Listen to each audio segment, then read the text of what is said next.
What is going on, everybody? We're back with some more Marvel Snap, and today we're going to do something a little bit different. I wanted to talk about, I guess you can call this cards I think should be buffed or nerfed. You could also call this my prediction for the first balance pass. This isn't going to be every card that I think that needs to get buffed, because there's quite a few cards I think that needs to get buffed. But there are definitely a handful of cards that I also think need to get nerfed. So we're going to go through some of those cards. I'm going to give my thoughts, not necessarily exactly what I think will be get done, but talk about some options just from kind of a game design perspective, and we'll see how it goes. So the very first obvious card that it needs to get adjusted is a Nova. Almost every single deck I play is a Nova deck.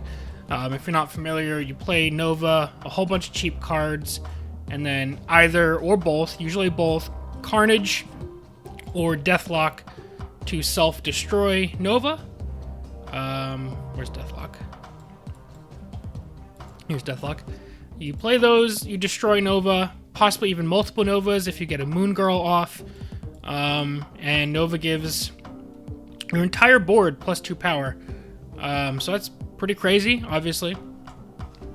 So there's a couple different paths to nerf Nova, and the reason why Nova needs to be nerfed, in my opinion, is the power output for a 1 energy card is just honestly outrageous.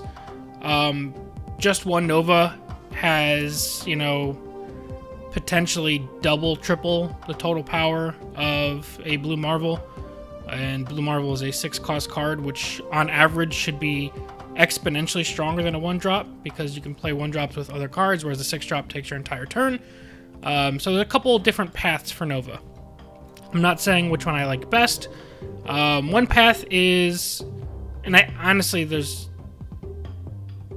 a couple different, we'll just get into them. So the first path would be, if as a design principle, the developers felt that Nova and Carnage should not be able to happen from hand.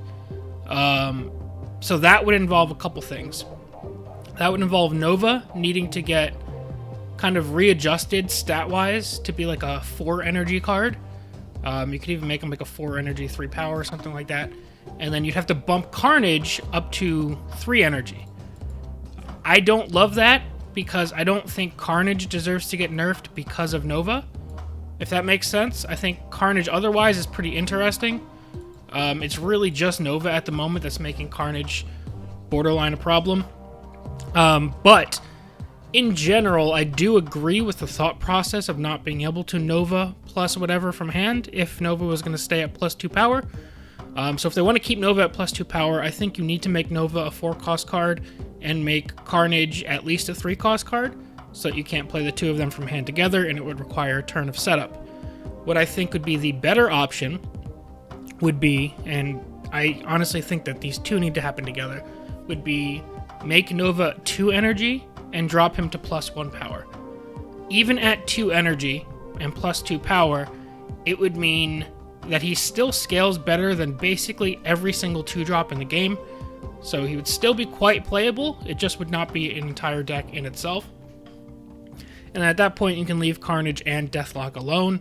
There's also the potential that they leave him at 1 energy and just drop him to +1 power. That would be a step. I wouldn't hate it. I still think Nova would be very, very common. But if I had to rank them in order of likelihood, in my opinion, I think most likely is they just drop it to +1 power. Next most likely would be they up the cost and drop it to +1 power. And the least likely option would be that they redesign Nova to be like 4 cost and they nerf Carnage as well. So that is the number 1 card that I think needs to be adjusted. Number 2, I guess in terms of need/likelihood, would be, where is she? Moon Girl. Moon Girl is just kind of outrageous. The amount of value that Moon Girl can generate is just absurd. Has synergy with basically everything in the game that costs, you know, less than like 4. So you see her in like every Devil Dino deck. You see her in every Nova deck, because getting double Nova is super strong, double Dino is super strong. You see her in collector decks, because when you use Moon Girl, Every single copied card counts as a new card for Collector. Moon Girl just is incredible amounts of value. So I think you could easily see Moon Girl getting bumped to 4 cost. They may do something with her reveal just to duplicate, the first 2 cards in your hand or something versus your whole hand. I don't really think that they're going to go quite that far. But just because of the value that Moon Girl generates, I could see her being, a 4 cost, or maybe they make her a 5 cost 4 power. But I think it's more likely that they just bump her to 4 cost. I think in general, Moon Girl needs to be adjusted because she's in basically every single deck, whether it's a Nova deck or not. Even the few decks that aren't Nova decks are running Moon Girl. Moon Girl is in almost 100% of decks that you see at a higher level. Any deck that you want to run, Moon Girl fits into your strategy. And for that reason, just kind of her being ubiquitous, I could see her being adjusted. Now, the next one we're going to discuss is kind of a pair of cards. I don't have one of them. But it is Devil DInosaur and Ronin the Accuser. So Devil DInosaur, 3 power, plus 2 power for every card in your hand. This is just way too far above the average power level of a 3-drop, especially with Moon Girl. So I propose, and Ronin, since Ronin's not on screen, Ronin is 4 energy, basically the reverse of Devil DInosaur, plus 2 power for every card in your opponent's hand. So my simple proposal to start and see how things go would be to swap the cost, make Devil DInosaur a 4 cost, and make Ronin a 3 cost. Reason being that your own hand is much easier to control than your opponent's hand. So since your own hand is easier to control and scale, Devil DInosaur should cost more than Ronin, because Ronin has a much harder or much less consistent condition. I think just swapping the cost of those 2 cards for now would be an excellent starting point to see how things go. And if you paired that change with Moon Girl, I think the Devil DInosaur deck as a whole would get much more fair. 4 cost Devil DInosaur also means that if you Moon Girled your Devil DInosaur, you can't play 2 Devil DInosaurs from hand on turn 6. You'd have to go turn 5 and then turn 6, which I think is a much more reasonable place to be. So I think that's the first buff I wanted to talk about, was Ronin going down to 3 cost, and then Devil DInosaur should go up to 4 cost. Next card I want to talk about is a conditional. And the reason it's conditional is it depends on the other cards we just talked about, and that is the Collector. Collector gets plus 2 power for every card that adds to your hand from anywhere besides your deck. So things like Sentinel adding itself to your hand, adding a new copy, that counts. Moon Girl's copies count. Random card generation, drawing from your opponent's deck, all count for the Collector. So, the Collector is another card that scales far better than every 2-drop in the game. He's kind of super strong. He can keep pace or outpace Devil DInosaur as a 2-drop. So, with that in mind, there's this is why I say he's an asterisk. I think if you adjusted Devil DInosaur and Moon Girl, I think it would be fair to keep the Collector as is and see how it goes before necessarily adjusting him. If you don't make a change to Moon Girl and you don't make a change to Devil DInosaur, then I would argue Collector should be looked at in that kind of vacuum of balance. Reason for that is, like I said, he's a 2 cost, just ridiculous scaling when paired with Moon Girl. Pairs great with Devil DInosaur. Just goes great in a lot of decks. So I don't want to see the Collector nerfed necessarily. I'd rather see Moon Girl and Devil DInosaur nerfed, because I think the Collector and the deck that goes around him is actually quite fun. Playing like, Agent 13, Cable, Mantis, a bunch of cards like that. I think that's actually a quite interesting deck. It's really just slapping in Moon Girl and Devil DInosaur that puts that power level up there. The power level of that deck, I think, is on average higher than Nova, but probably doesn't have quite the peaks. So yeah, if Moon Girl and Devil DInosaur get adjusted, I want to leave Collector as is. If they don't get adjusted, Collector probably should either go up to 3 cost and keep the same effect, or stay at 2 cost and go to plus 1 power. If you compare him to things like Bishop, Bishop is 3 energy for 2 power and gets +2 power, or +1 power every time you add a card to your hand, or every time you play a card, I should say. So Collector quite outscales even Bishop, and Bishop sees play in a ton of decks right now as well.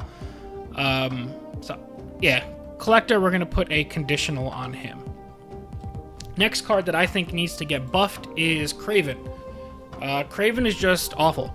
Even in a move deck, which Kraven wants to be a part of, he's just not good at all. I've played around with a whole bunch of move decks, and Kraven never even comes close to making the cut, unless you have literally no other option and you're trying to force a move deck. And even then, he's probably just going to be a 2-2, at best a 2-3. Just not worth being put in a deck. So I think if Kraven wants to stay at +1 power, he needs to be a 1 energy card, kind of make him comparable in power level to Iron Fist. Maybe even still slightly weaker than Iron Fist at that point, but at least then he's more fair. Or you should change this to +2 power, because we just compared him to like the Collector or Devil DInosaur or Nova. Even giving Kraven +2 power for each card that moves here, he's still not going to be on par with some of those top tier 2-drops. So I think you have a lot of room to make minor tweaks to Kraven, and he still won't even go to like too good territory. He'll just probably get pushed into playable territory, and not every card needs to be, you know, top tier power level. I just think Kraven has some interesting elements to him and just needs a little bit of a push to become at least worth messing around with, even if he's not going to make the cut in most decks. Alright guys, one more nerf and one more buff for now. There's other cards I wanted to talk about, but these are kind of just the top ones. Let's talk about the nerf. This one probably is the most controversial on the list. Sentinel is on my list. Sentinel, while not being a top tier card, is in almost every deck because it just smooths out your curve. If you whiff on draws, playing Sentinel into Sentinel into Sentinel into Sentinel can ensure that you don't ever have a dead turn. And honestly, 3 power is on par with a lot of other 2-drops that don't really have guaranteed bonus effects. Compare him to something like Multiple Man. They have the same power, and Sentinel is kind of guaranteed, whereas Multiple Man you have to build around. Same with things like Domino, Colossus, Armor. They're all 2-3 stat lines, with all of these cards have varying upsides and conditions, whereas I think Sentinel's condition is the easiest and most consistent of the bunch. So in my opinion, Sentinel doesn't need a big change. I'd leave him at 2, and I would just change his power to 2. Just a slight push downwards, just because, like I said, Sentinel vibes so well with every deck in the game. Just fits into everything, and Sentinel might not need to be touched in a world where Nova, Devil DInosaur, Moon Girl are brought down, and maybe Collector is in line after that.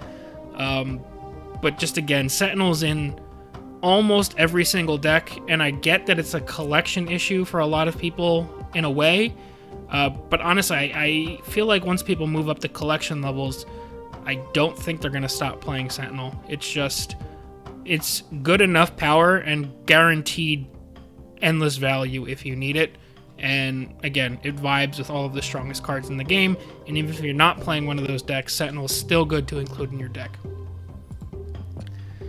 Final card I want to talk about for now might be a surprise, and that card is Vision. Vision is solid, I guess.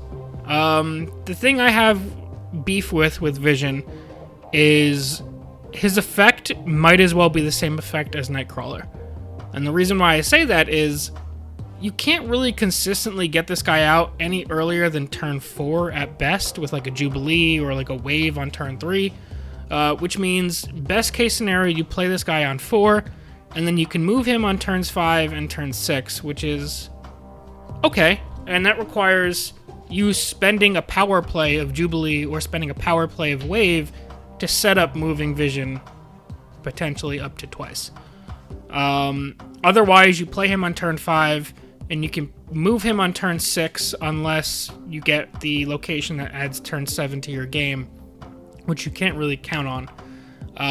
So I would make a minor change to Vision. I would make him a 4 energy, 6 power card so that you could potentially move him guaranteed twice without needing to pull him from Jubilee or from Wave. Still probably wouldn't make the cut in a lot of decks, but I think Vision would be more playable in a move-centered deck in that scenario. So if you got potentially 2 turns out of him, if not more, versus, you know, on average 1 turn move, which basically just makes him a late game